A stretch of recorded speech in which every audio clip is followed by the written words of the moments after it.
Order! Order! You are an incorrigible delinquent at times. Behave yourself, man!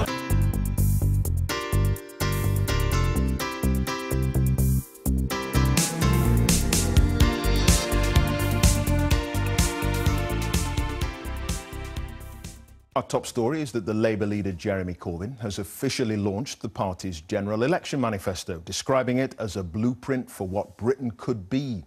He chose Bradford for the event, saying the manifesto was a radical and responsible plan for government. Well, my colleague Ben Brown has been at the launch event and he joins us live now. Ben, over to you. Yeah, Clive, thanks. He launched the manifesto just up the road from here at the University of Bradford. Now, much of the detail of this manifesto was actually leaked last week, but we now know that it does include proposals to renationalise the water companies, as well as the railways and Royal Mail. There'd be more free childcare for 2-year-olds and some 1-year-olds, and university tuition fees in England would be scrapped. On taxation, the manifesto proposes a 45p tax rate on earnings of over £80,000 a year and a 50p rate for those earning more than £123,000 a year. There will also be a levy on companies that pay staff more than £330,000 a year. Well, Mr Corbyn called the Labour Party manifesto a radical and responsible plan for government. Well, from here in Bradford, where the manifesto was launched earlier, here's our political correspondent Ian Watson. They say it's often better to travel hopefully than to arrive. Labour still lags behind in the polls, so its leading politicians are crossing their fingers that the official launch of a very detailed manifesto will turn things around. The Labour leader says his manifesto is radical and responsible. The emphasis, though, was on the former, not the latter. Labour will take our railways back into public ownership and put passengers first. We will take back control of our country's water by bringing them into regional public ownership.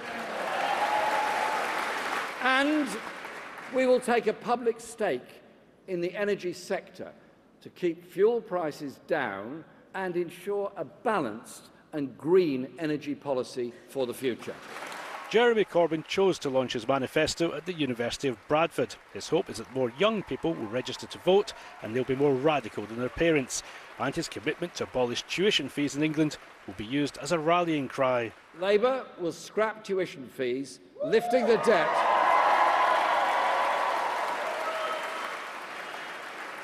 And that will lift the debt cloud from hundreds of thousands of young people.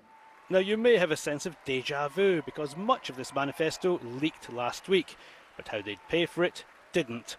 Jeremy Corbyn set out Labour's approach to tax and spending, though he didn't provide any estimates of the cost of renationalising key companies. All this is costed, as the documents accompanying our manifesto make very, very clear. Our revenue-raising plans ensure we can embark on this ambitious programme without jeopardising our national finances. We're asking the better off and the big corporations to pay a little bit more. This is a programme of hope. The Tory campaign, by contrast, is built on one word: fear. So what are the key tax changes? People will start paying tax at 45% when they earn more than £80,000 a year, not £150,000 at present. And those earning above £123,000 a year will start to pay tax at 50p in the pound if Labour's elected. Big companies who pay employees above £330,000 a year will also pay a new levy. Jeremy Corbyn's message will go down very well indeed with the activists, but Labour's insisting its individual policies, even on nationalisation and higher taxes for better off, are popular with the wider public. The problem is, quite frankly, he, the party leader, isn't. So unless Labour can get the election campaign focused more on policy rather than personality, they face a huge challenge between now and June the 8th. For the many, not the few. Thank you very much. He's off on a campaign trail. Whether radical, responsible or a bit of both, his manifesto will give voters the clearest choice between the government and the official opposition in a generation. Ian Watson, BBC News, Bradford.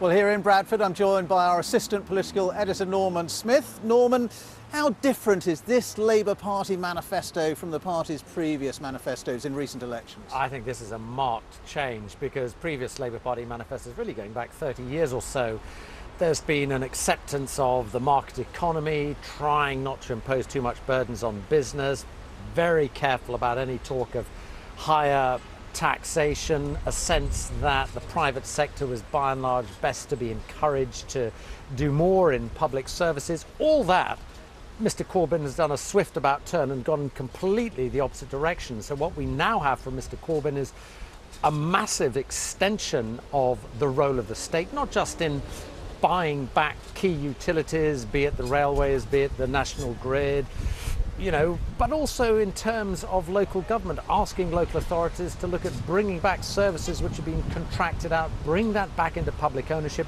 and in the National Health Service, trying to marginalise and limit the role for the private sector. And then in terms of the attitude towards business, Mr Corbyn is really envisaging a very different business environment where businesses will be told to pay their staff more, a rise in the minimum wage to £10. That will affect 25% of private sector workers. They'll have to double the amount of paternity pay on offer. They'll be expected to pay considerably more in taxes. That is a total change.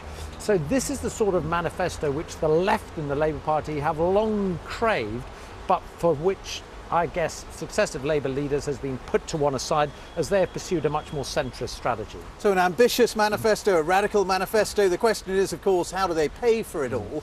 And as well as the manifesto, they released a sort of grey book which was about how they are, the figures, the statistics on how they're going to pay for it. They know that the litmus test of this manifesto is whether at the end of the day people will be convinced Jeremy Corbyn can deliver it and pay for it, which is why they produced this separate document setting out all their spending commitments and all their tax-raising measures. And they say the two balance.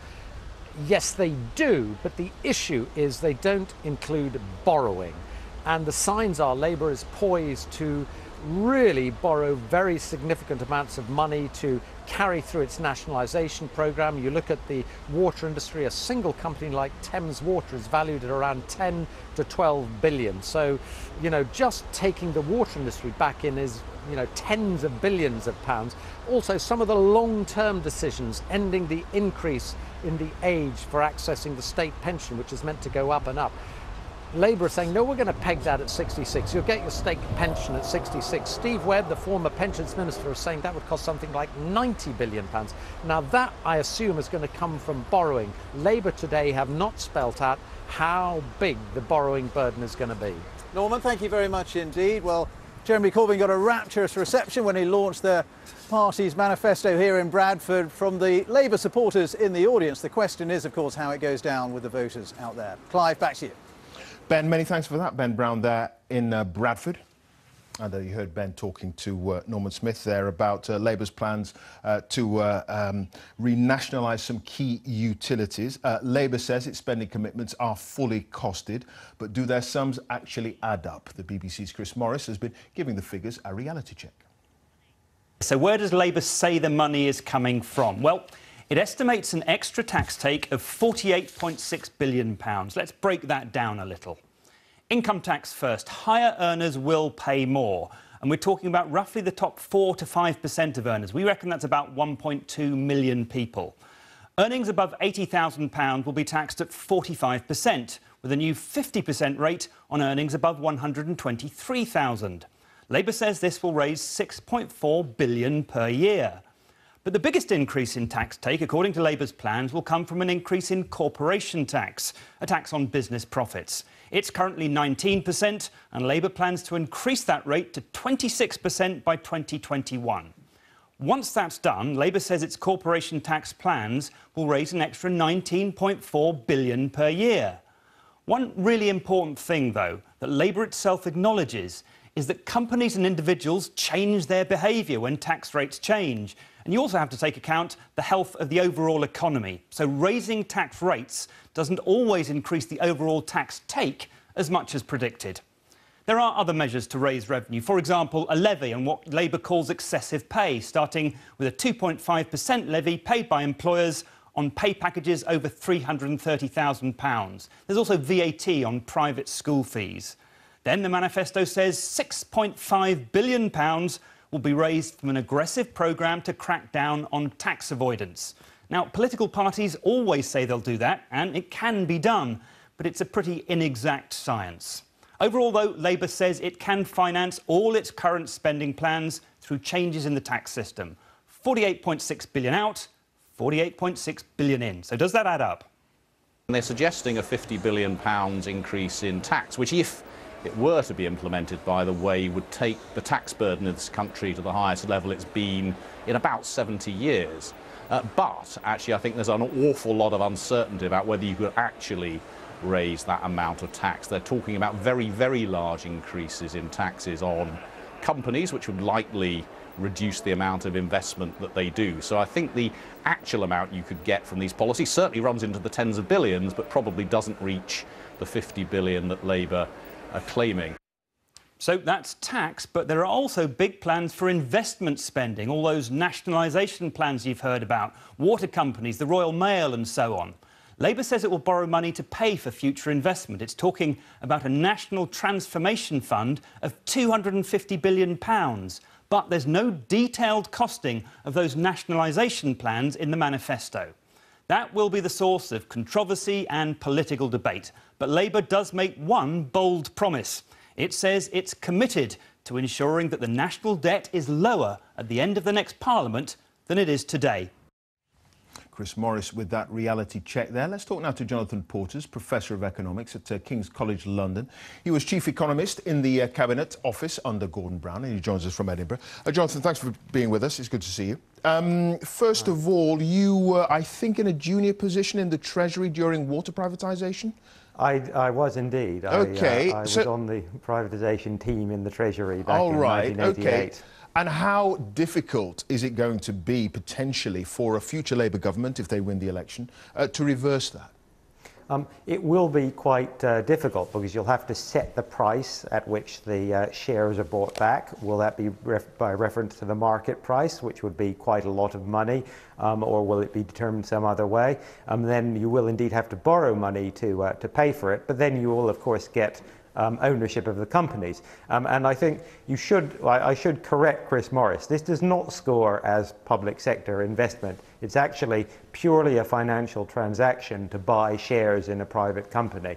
So when the government borrows money to buy shares in a private company, it actually does not count in the annual deficit figures. It does add to the national debt, but it does not count as investment. It doesn't count in the government's official deficit target, either under this government or under the Labour's plans. So to be clear, is it part of capital expenditure? Would it be to privatise utilities?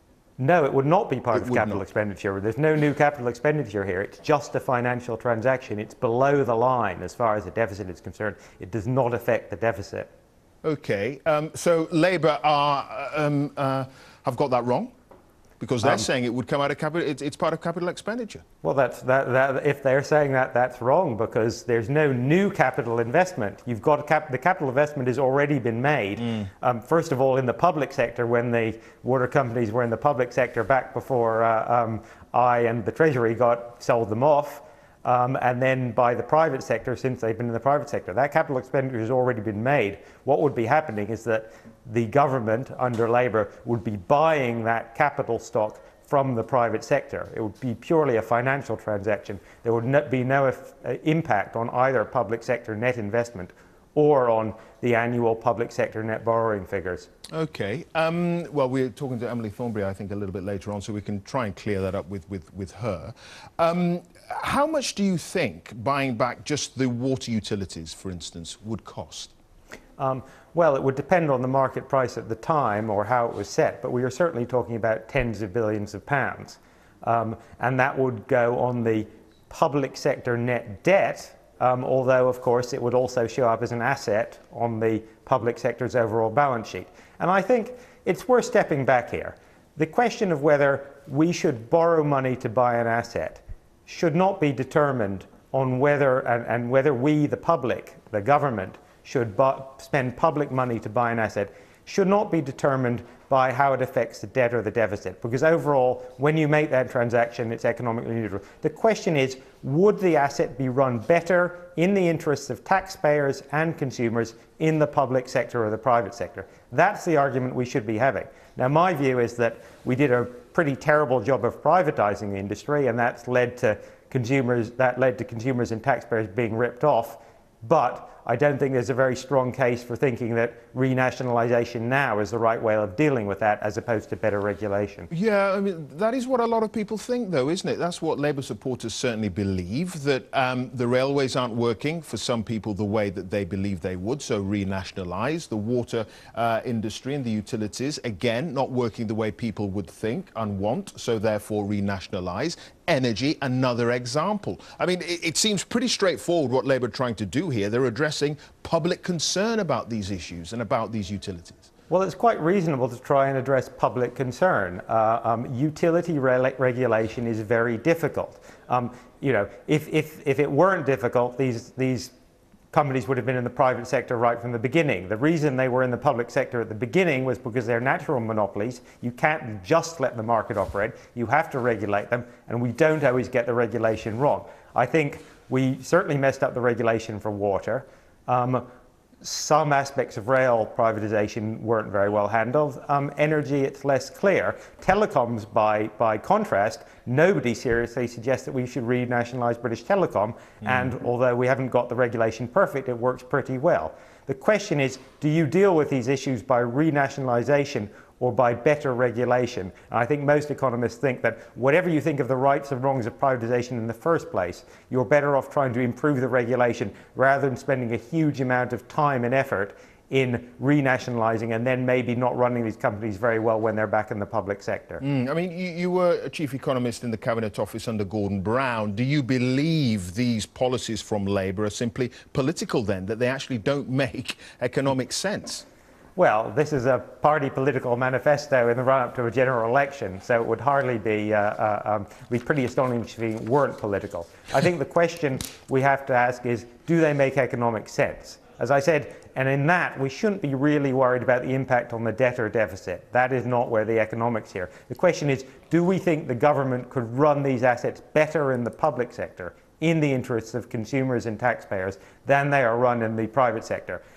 And for that, I think you have to go to the detail of what Labour is proposing, and I'm not sure we've seen that yet. What is it that Labour is saying they're going to do that means that water companies or the railway industry would be better run in the public sector than they currently are in the private sector? And of course, we haven't, you know, and there are arguments both ways here. Right. There are perfectly good state-run companies in other European countries. Equally, we've had pretty negative experiences in this country with nationalised industries in the past. Right, OK. A little less cynicism, Jonathan. Thank you, about politics in manifestos. Jonathan Portes, thanks for joining us. Good to see you. Thanks very much indeed.